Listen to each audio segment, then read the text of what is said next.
Shalom, Bapak Ibu Saudara, selamat bertemu kembali di dalam damai sejahtera Allah di dalam Tuhan Yesus Kristus. Sekali lagi, salam bertemu kembali di dalam kasih kemurahan Tuhan di dalam Tuhan Yesus Kristus.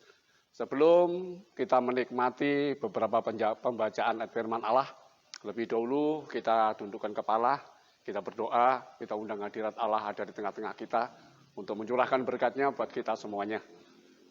Bapa di surga, kami mengucap syukur buat kasih kemurahan-Mu yang Kau sudah limpahkan buat kami. Sehingga dengan demikian Tuhan, perjalanan hidup kami senantiasa mendapatkan belas kasihan-Mu dan kemurahan-Mu Tuhan. Sehingga kemanapun kami pergi, Tuhan, pertolongan-Mu, perlindungan-Mu, penyertaan-Mu, dan berkat-Mu Tuhan senantiasa ada di dalam kehidupan kami. Khususnya pagi hari ini Tuhan, Engkau sudah menyediakan berkat-Mu yang luar biasa melalui kuasa firman-Mu Tuhan. Dan biarlah Tuhan Engkau beracara dalam saat ini, ketika hamba-Mu menyampaikan firman-Mu, disitulah Tuhan nyata kuasa-Mu ada di tengah-tengah kami. Terima kasih Tuhan, dari awal hingga akhir pemberitaan firman-Mu hari ini, sungguh-sungguh menjadi berkat buat kami semuanya. Terima kasih Bapa di sorga, kami sambut firman-Mu, hanya di dalam nama Tuhan Yesus Kristus. Puji nama Tuhan, haleluya, amin. Bapak Ibu Saudara, sajian renungan firman Allah hari ini, bertemakan jangan takut. Ya. Lebih dulu kita membaca satu buah pembacaan ayat mas yang terdapat di dalam kitab Nabi Yesaya, pasal yang ke-41, ayat yang ke-10. Saya bacakan. Janganlah takut, sebab aku menyertai engkau. Janganlah bimbang, sebab aku ini Allahmu. Aku akan meneguhkan, bahkan aku menolong engkau. Aku akan memegang engkau dengan tangan kananku yang membawa kemenangan. Puji Tuhan, Bapak Ibu Saudara yang kekasih di dalam Tuhan.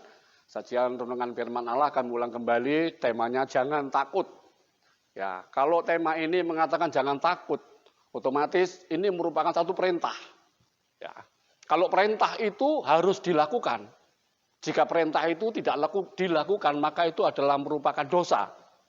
Tetapi juga kalau jangan takut ini dimaknai di dalamnya itu ada satu janji, maka di situ kita harus berharap, bersandar, dan menantikan janji Tuhan itu menjadi kenyataan di dalam kehidupan kita. Apalagi di masa-masa yang sulit seperti sekarang ini, kalau kita hitung-hitung sudah hampir 2 bulan, kita dalam masa yang menyekam. Ya. Kalau tidak kita sikapi dengan sikap yang positif dan kreatif, tentunya masa yang demikian ini menimbulkan kebosanan, kejenuhan, dan ujung-ujungnya pasti menimbulkan rasa takut, was-was, khawatir. Karena masa penyekaman ini, masa yang menyekam ini, tidak tahu kapan batas akhirnya. Ya.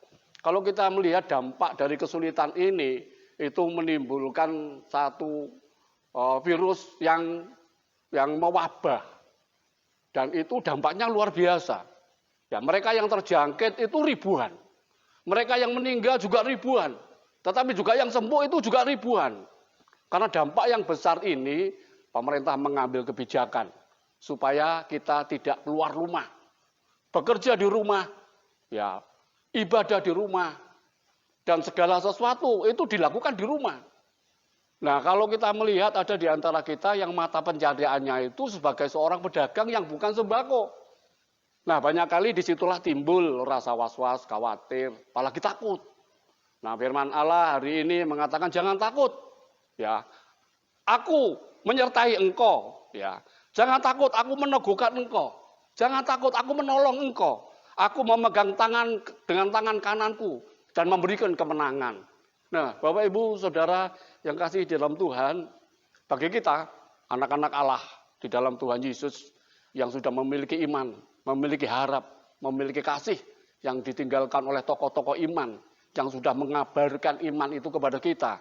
Maka tentu saja Yesaya itu menasihatkan kita pasal 40. Kita yang menanti-nantikan janji Tuhan itu ya mendapatkan kekuatan baru. Seperti sayap Raja Wali yang terbang dengan sayapnya. Yang berlari ya tidak menjadi lesu, yang berjalan tidak menjadi lelah. Itulah keberadaan kita. Tetapi lingkungan yang ada di sekitar kita itu kerap kali memberikan dampak kepada kita untuk mempengaruhi secara tidak langsung. Kita kalau tidak memiliki iman yang kuat kepada Tuhan, maka tentu saja kita akan terkontaminasi. Ikut-ikutan menjadi sedih, menjadi susah. Padahal sesuatu itu tidak ada dasarnya untuk kita bersusah. Karena Tuhan sudah berjanji, yang menyertai, meneguhkan, menolong, dan memegang dengan tangan kanannya, memberikan kemenangan. Ya, otomatis kalau kita sudah memiliki yang demikian, maka timbul di dalam hidup kita itu, dalam masa yang sulit itu, mempunyai satu keyakinan yang kokoh. Kalau Allah itu di pihak kita, siapa yang lawan kita? Ya, enggak ada. Ya, kalau Allah itu di pihak kita, tentu saja kemenangan itu sudah nyata. Ya, harapan itu sudah pasti terjadi di dalam kehidupan kita. Harapan yang baik tentu sudah terjadi di dalam kehidupan kita. Nah, itulah dasar-dasar kehidupan kita. 2 Korintus pasal 5 ayat yang ke-7. Di sana dikatakan bahwasanya perjalanan hidup kita itu bukan berdasarkan apa yang kita lihat, tetapi berdasarkan iman. Dan iman itulah yang kerap kali kita pakai untuk menghadap hadirat Allah. Jikalau kita menghadap Allah, kita pakai iman itu, maka di sanalah janji Tuhan itu dinyatakan. Apakah itu pertolongannya, apakah itu peneguhannya, apakah itu kemenangan, itu menjadi nyata di dalam kehidupan kita. Karena iman itu adalah dasar segala sesuatu yang kita pohonkan. Dan bukti dari segala sesuatu yang tidak kita lihat. Itulah firman Tuhan yang terdapat di dalam Ibrani pasal 11 ayat yang pertama. Dengan demikian, Bapak Ibu Saudara, kita dapat meyakini walaupun 1000 orang jatuh di sebelah kiri kita, roboh di sebelah kiri kita, dan 10.000 orang jatuh di sebelah kanan kita tidak akan tertimpa dengan semuanya itu. Artinya janji Allah itu akan menjadi kenyataan buat kita. Nah, saudara, kalau kita perhatikan di dalam Yesaya pasal 41 ayat ke-10, di situ Nabi Yesaya itu seorang nabi yang besar. Maka ketika dia menulis firman Allah ini, sekupnya itu panjang, sekupnya itu besar. Beda dengan nabi-nabi minor, ya, yang sekupnya hanya sesaat saja. Ini ditulis 600 tahun lebih sebelum Kristus lahir. Dan bahkan sampai hari ini sudah berapa ribu tahun. Itu masih relevan buat kita. Janjinya itu tetap kita nantikan. Nah, saudara, Bapak Ibu yang kekasih, janji ini diberikan kepada keturunan Ibrahim. 41 Yesaya tadi ayat yang ke-8. Tetapi engkau, hai Israel hambaku, hai Yakub yang telah kupilih, keturunan Abraham yang kukasihi. Jadi janji ini diberikan lebih dulu kepada keturunan Abraham secara jasmani. Kejadian pasal 13 ayat 16. Itu di sana dikatakan, aku akan menjadikan keturunanmu seperti debu tanah. Jikalau ada orang yang bisa menghitung debu dan tanah, maka keturunanmu itu dapat dihitung. Ya, supaya mereka yang menantikan perintah Tuhan dapat dilakukan dan menantikan janji itu dapat dilakukan. Tuhan Allah Bapa kita di dalam Tuhan Yesus itu sudah memberikan janji yang lebih istimewa. Di dalam Yesaya 43 yang kedua, apabila engkau berjalan di atas air, ya, aku menyertai engkau. Apabila engkau berjalan di dalam sungai-sungai, engkau tidak dihanyutkan. Bukankah itu sudah dinikmati oleh Musa? Ya, ketika ia melepaskan diri dari cengkraman Israel di Mesir, dia membawa bangsa Israel dikejar oleh tentara-tentara Firaun di hadapan lautan Tiberia. Dia mengatakan, lihat, saat ini Allah itu berperang bagi kita. Dan keselamatan itu menjadi nyata. Kemenangan itu menjadi nyata. Dinikmati oleh Musa. Ya. Kemudian juga kalau engkau berjalan di dalam api, maka engkau tidak dihanguskan. Apabila engkau berjalan di dalam nyala api, engkau tidak terbakar. Itu janji Allah. Karena itu tidak ada alasan untuk kita takut menghadapi situasi yang demikian. Ini dinikmati oleh Sadrah, Mesakh, Abednego. 7 kali panas dapur api itu ditingkatkan, tetapi kenyataannya mereka dapat lepas tanpa sedikit pun itu menikmati hangusnya, panasnya api. Nah, saat ini Bapak Ibu Saudara, kita hidup di akhir-akhirnya zaman, ya, yang dikatakan di dalam Nabi Yesaya 41 ayat yang ke-9, ini adalah keturunan Ibrahim dari bintang-bintang di langit. Engkau yang telah kuambil dari ujung-ujung bumi, dan yang telah kupanggil dari penjuru-penjurunya. Aku berkata kepadamu, engkau hambaku, aku telah memilih engkau dan tidak menolak engkau. Inilah janjinya Allah melalui Yesaya. Sampai hari ini masih relevan, itu janji yang perlu kita nantikan. Sehingga di dalam 1 Petrus pasal 2 itu Rasul Petrus menggarisbawahi, kalau kamulah bangsa yang terpilih, imamat yang rajani, bangsa yang kudus, umat kepunyaannya Allah sendiri, untuk memberitakan perbuatan-perbuatan yang besar, yang lebih dulu engkau telah diambil dari kegelapan untuk menuju terangnya yang ajaib. Ya, kalau Tuhan sudah memilih kita, kalau Tuhan sudah memanggil kita, siapa yang dapat memisahkan kita dari kasih Kristus? Ya, apakah corona seperti saat ini, ketelanjangankah, kelaparankah, penindasankah, kelaparankah? Ya, oleh semua peristiwa-peristiwa yang demikian itu kita menjadi umat pemenang karena Dia yang telah memilih kita. Nah, Bapak Ibu Saudara yang kekasih di dalam Tuhan Yesus Kristus, kalau Nabi Yesaya itu menasihatkan jangan takut.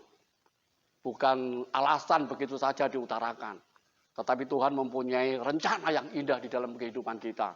Ya, di musim pandemi ini, COVID-19, Corona, dan macam-macam itu yang membuat kita takut, yang membuat kita was-was, membuat kita khawatir. Justru di saat pemerintah kita mengambil kebijakan untuk tinggal di rumah, bekerja di rumah, sekolah di rumah, ibadah di rumah, maka dari situlah Nabi Yeremia itu menubuatkan pasal 32 ayat 40b. Maka di sana Allah itu memberikan takut di hati kita. Memberikan takut di hati kita supaya kita itu tidak menjauh.